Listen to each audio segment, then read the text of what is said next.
nunca la obligué a quedarse. Eso es lo que me digo cada noche cuando ella está dormida a mi lado y yo me quedo mirando el techo, pensando en todo lo que hice para que estuviera ahí. Nadie la encadenó, nadie la amenazó. Ella decidió quedarse. Yo solo le di razones. Me llamo Leandro. Tengo 45 años, soy dueño de una cafetería, una de esas medianas que huelen a aceite recalentado y azúcar quemada desde las 6 de la mañana, el tipo de lugar donde los clientes llegan con cara de no haber dormido bien y se van con la misma cara, pero al menos con el estómago lleno. No es glamoroso, nunca lo fue, pero es mío. No soy el tipo de hombre que llama la atención cuando entra a un cuarto. Nunca lo fui. Tengo cara de preocupación permanente, como si estuviera pensando en algo grave, aunque no sea así. Unos kilos de más que el estrés fue acumulando con los años, primero despacio y después de golpe, como pasa con todas las cosas que uno ignora demasiado tiempo. Las manos siempre un poco ásperas de cargar cajas desde temprano, de limpiar superficies, de hacer el trabajo que nadie ve, pero que sostiene todo lo demás. Estaba casado con Maricela, 16 años juntos.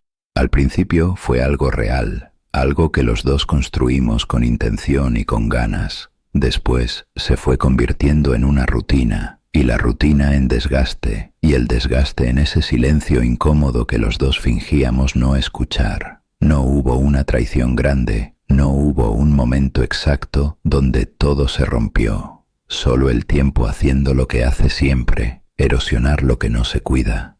Teníamos hijos, teníamos deudas, teníamos una casa que se sentía más pequeña cada año, aunque el tamaño no hubiera cambiado. Eran los dos los que habían crecido hacia adentro, ocupando menos espacio el uno para el otro sin darse cuenta. La cafetería era lo único completamente mío, el único lugar donde las cosas tenían sentido, donde yo sabía exactamente qué hacer y cuándo hacerlo. Ahí, al menos, nadie me reclamaba. Ahí el orden dependía de mí y yo sabía mantenerlo. Hasta el día que llegó Renata a pedir trabajo. Tenía 22 años. Estudiaba administración en la universidad del otro lado de la ciudad, así que llegaba a trabajar con esa mezcla particular de cansancio y energía que solo tienen los que todavía creen que el esfuerzo vale la pena. Los que todavía no han aprendido a protegerse del entusiasmo. Llegaba con el cabello recogido de cualquier manera, la bolsa de la universidad colgada en el hombro, y esa forma de moverse por el espacio como si estuviera siempre ligeramente apurada hacia algo importante. Era bonita. Eso sería deshonesto negarlo.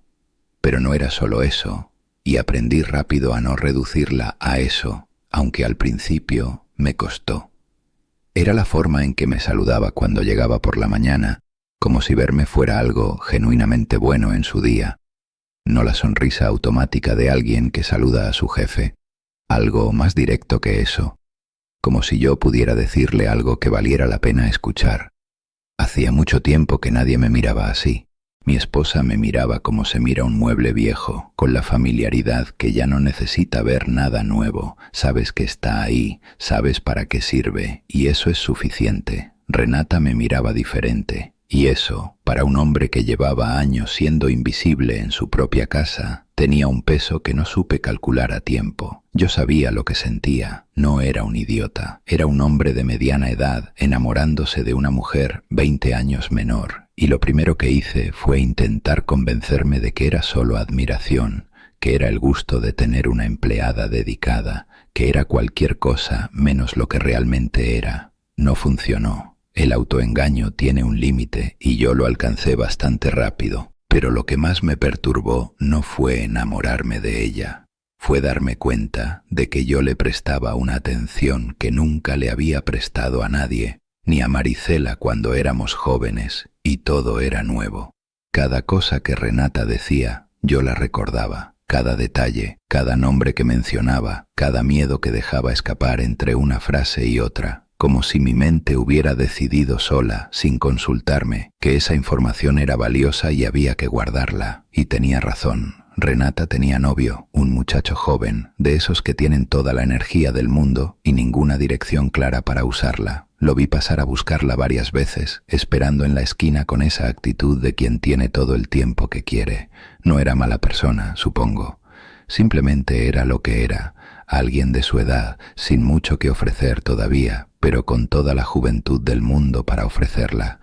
Yo no tenía eso. Tenía una cafetería, una esposa, 2 hijos y 45 años de decisiones acumuladas sobre los hombros. Tenía historia, que es otra forma de decir que tenía peso. Lo que sí tenía, y que ese muchacho no tenía, era tiempo para escuchar, porque Renata hablaba. Hablaba mucho, en realidad, cuando alguien le daba el espacio para hacerlo. Y yo le daba ese espacio cada vez que podía. Le preguntaba cómo iba la universidad, qué materias le costaban más trabajo, qué planes tenía para cuando terminara la carrera. Le preguntaba con genuina curiosidad porque me importaba saberlo, y ella me contaba. Me contó que su familia nunca creyó que terminaría la carrera, que su madre le decía, con esa crueldad particular que a veces viene envuelta en preocupación, que estudiar era para los que podían permitírselo, que era mejor casarse joven, tener hijos, hacer lo que siempre se había hecho.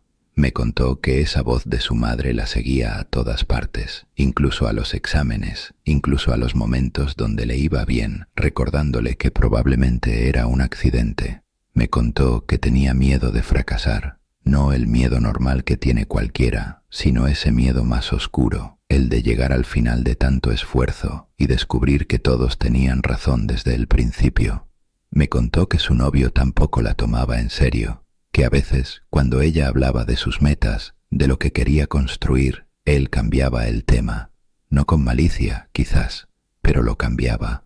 Esa noche, en casa, mientras Maricela dormía del otro lado de la cama con esa distancia que ya medíamos en centímetros pero que se sentía en kilómetros, yo no podía dormir. Me levanté en silencio, fui a la cocina y abrí un cuaderno que tenía guardado en un cajón desde hacía tiempo, de esos que uno compra con la intención de usarlo y nunca usa. Escribí todo lo que Renata me había contado, sus miedos, sus sueños, los nombres de las personas que la habían herido y cómo lo habían hecho, las palabras exactas que usaba cuando hablaba de sí misma en los momentos de duda. Cerré el cuaderno y volví a la cama. No tomé ninguna decisión dramática esa noche. No hubo un momento solemne donde me dije que iba a manipularla, que iba a construir algo calculado. Así no funciona la mente cuando quiere algo con suficiente intensidad. Simplemente empecé a usar lo que sabía, de manera natural, casi involuntaria al principio, y después cuando vi que funcionaba, con mucha más intención. Cuando Renata llegaba al trabajo, con esa expresión cerrada que significaba que algo había salido mal,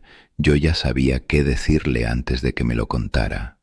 No porque leyera mentes, sino porque la conocía mejor de lo que ella imaginaba. Si había tenido un mal día en la universidad, yo encontraba el momento, siempre un momento que parecía casual, para decirle que la había visto trabajar con una concentración que no veía en mucha gente, que tenía algo que no todos tienen. Lo decía de pasada, sin hacer demasiado énfasis, porque sabía que si lo subrayaba perdería el efecto. Las cosas que más pesan son las que se dicen como si fueran obvias. Si llegaba tensa después de hablar con el novio, yo no preguntaba directamente, esperaba, me ocupaba de otra cosa, le daba espacio, y cuando ella sola empezaba a contar, yo escuchaba con una paciencia y una atención que, comparadas con lo que recibía del muchacho de la moto, debían sentirse como agua en el desierto. Un día me dijo algo que se me quedó grabado con una precisión que todavía me inquieta cuando lo recuerdo. Me dijo que yo era la única persona que la escuchaba de verdad. Lo dijo sin dramatismo, casi como una observación, como si fuera un hecho que simplemente había notado. Y ahí entendí algo que hasta ese momento no había querido nombrarse claramente. Yo no estaba simplemente enamorándome de Renata, estaba construyendo algo, ladrillo por ladrillo, con cada conversación, con cada momento de atención calibrada, con cada palabra elegida para llegar exactamente donde ella era más vulnerable. Eso era un mapa. Todo lo que había escrito en ese cuaderno era un mapa, y yo lo estaba usando. ¿Era eso amor? No lo sé. Había algo genuino en lo que sentía, eso no puedo negarlo. Pero lo genuino y lo calculado pueden coexistir en la misma persona, en el mismo momento. Y esa coexistencia es la parte más difícil de mirar de frente. El punto de quiebre llegó un martes ordinario. Renata llegó al trabajo con los ojos rojos. No llorando, pero en ese estado justo antes, donde todo está contenido, pero cualquier cosa pequeña podría romper el equilibrio. Me dijo que había terminado con el novio, que él le había dicho que estaba perdiendo el tiempo con la universidad, que era mejor que se pusiera a trabajar en algo real, algo que diera resultados concretos ahora, que los sueños eran para los que podían darse ese lujo. Las mismas palabras de la madre, solo que en la voz del hombre que se suponía que la quería. Yo la escuché. La dejé hablar hasta que se quedó sin palabras, hasta que el silencio que quedó después fue uno de esos silencios que pesan, pero que de alguna manera también alivian. Y entonces hice algo que llevaba meses preparando, sin saber conscientemente que lo estaba preparando. Le dije exactamente lo contrario de todo lo que él le había dicho. Le dije que ella tenía algo que pocas personas tienen: la claridad de saber lo que quiere en un mundo que constantemente le dice que quiera otra cosa. Le dije que terminar esa carrera no era una fantasía de alguien que no entiende la realidad, era una certeza, porque yo la había visto trabajar más duro que cualquier persona que hubiera pasado por ese lugar. Le dije que lo que ella interpretaba como fracaso era simplemente el proceso de alguien que se está formando de verdad, que la diferencia entre los que llegan y los que no es exactamente esa capacidad de seguir cuando todo alrededor dice que pares. Cada palabra era verdad. Eso es lo importante. No inventé nada. No le mentí. Pero yo sabía exactamente cuáles palabras elegir porque las había escuchado de ella misma, en negativo, en todos los miedos que me había contado. Sabía exactamente qué necesitaba escuchar porque ella misma me lo había dado, sin saberlo, en todas esas conversaciones junto al mostrador. Mis manos no me temblaron. Mi corazón no se aceleró, solo sentí algo frío y muy ordenado, instalándose en el centro del pecho. Ese fue el momento en que supe que ya no había vuelta atrás, no para ella, para mí. Las semanas siguientes cambiaron todo de una manera que desde afuera probablemente parecía completamente natural. Renata empezó a quedarse más tiempo después del cierre, a buscarme cuando tenía algo que contar, a compartir cosas que antes se guardaba para sí misma. Y un día, en la oficina pequeña que tengo al fondo de la cafetería, nos besamos. Yo sentí que lo había ganado, que todo lo que había hecho había valido la pena. Maricela lo descubrió pocas semanas después. No de manera dramática, no hubo una escena. Encontró un mensaje en mi teléfono, algo pequeño y sin contexto, pero suficiente para quien lleva años aprendiendo a leer entre líneas. El divorcio fue una conversación que duró menos de lo que esperaba. Ella no gritó. Me miró durante un momento largo, con esa mirada de quien ya sabía pero necesitaba confirmación, y dijo solo una cosa. Dijo: «Espero que valga la pena, Leandro». Me quedé con la cafetería. Ella se fue con casi todo lo demás.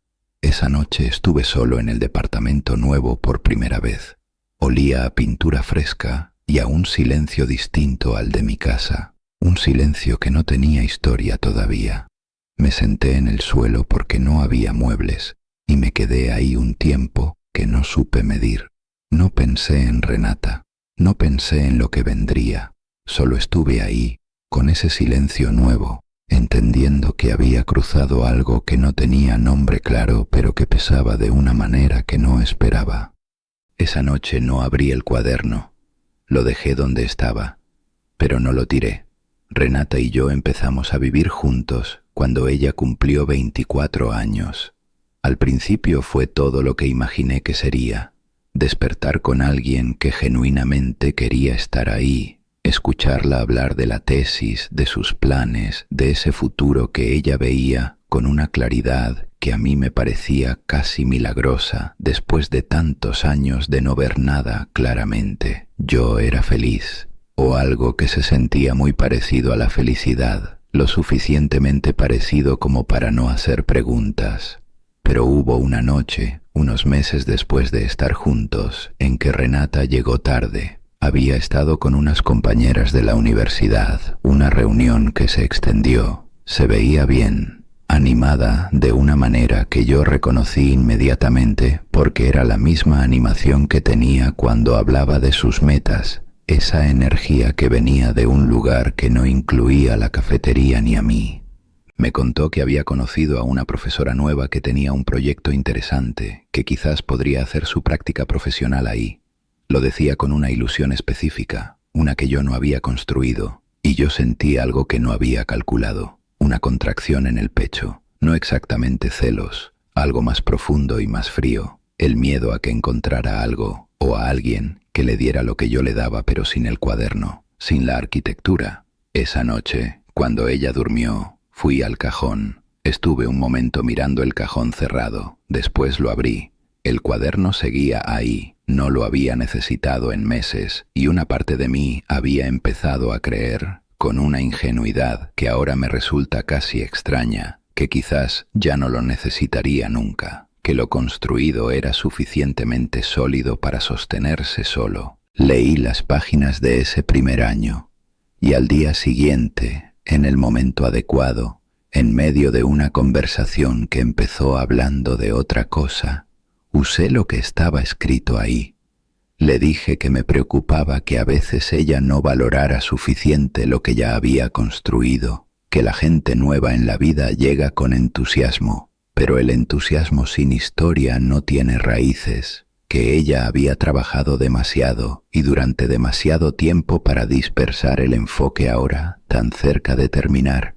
No era una amenaza, nunca sonaba como una amenaza, era una preocupación, era cuidado, era exactamente el lenguaje que ella asociaba con alguien que la conocía de verdad. 3 días después, Renata me dijo que había pensado mucho y que la práctica con esa profesora podía esperar, que prefería concentrarse en terminar la tesis primero, que quizás después, con más calma, evaluaría otras oportunidades. Yo le dije que me parecía muy madura esa decisión, y lo que sentí en ese momento no fue amor, fue alivio, un alivio tan profundo y tan limpio, que me asustó más que cualquier otra cosa que hubiera sentido en todo ese tiempo. Han pasado 2 años desde que empezamos a vivir juntos. Renata terminó la carrera, consiguió trabajo en una empresa pequeña, algo administrativo, y está creciendo ahí despacio, pero con constancia. Yo estoy orgulloso de ella. Eso también es completamente verdad. No todo lo que siento está contaminado. Eso es lo más difícil de entender de todo esto. El cuaderno todavía está en el cajón. Lo he usado 4 veces este año, cada vez que noto que algo se mueve en una dirección que no reconozco, cada vez que ella mira hacia afuera de una manera que tiene demasiada luz propia, cada vez que hay una distancia pequeña entre nosotros que podría, si yo no hiciera nada, convertirse en algo más. Lo que no calculé cuando empecé todo esto es que nunca habría un momento donde pudiera parar. Pensé que si lograba que se enamorara de mí, ya no necesitaría seguir, que el amor, una vez ahí, se sostendría solo, que yo podría guardar el cuaderno para siempre y simplemente vivir. Pero el amor que Renata siente por mí no es completamente suyo. Tiene una arquitectura que yo diseñé. Está construido sobre una imagen de mí que yo calibré con mucho cuidado, sobre conversaciones que yo conduje hacia donde necesitaba que llegaran, sobre miedos que ella me confió y que yo usé para volverme indispensable, y como todo lo que se construye necesita mantenimiento. A veces me pregunto qué pasaría si le mostrara el cuaderno, si lo pusiera sobre la mesa, abierto en la primera página, y le dijera, esto es lo que hice, esto es cómo funciona lo que crees que es amor, lee cada entrada y dime si todavía quieres quedarte. Me pregunto qué haría ella, y lo que más me perturba no es la respuesta que imagino, es que a veces creo que Renata ya lo sabe y que se quedó igual, que quizás los dos sabemos y que ninguno de los dos va a decirlo.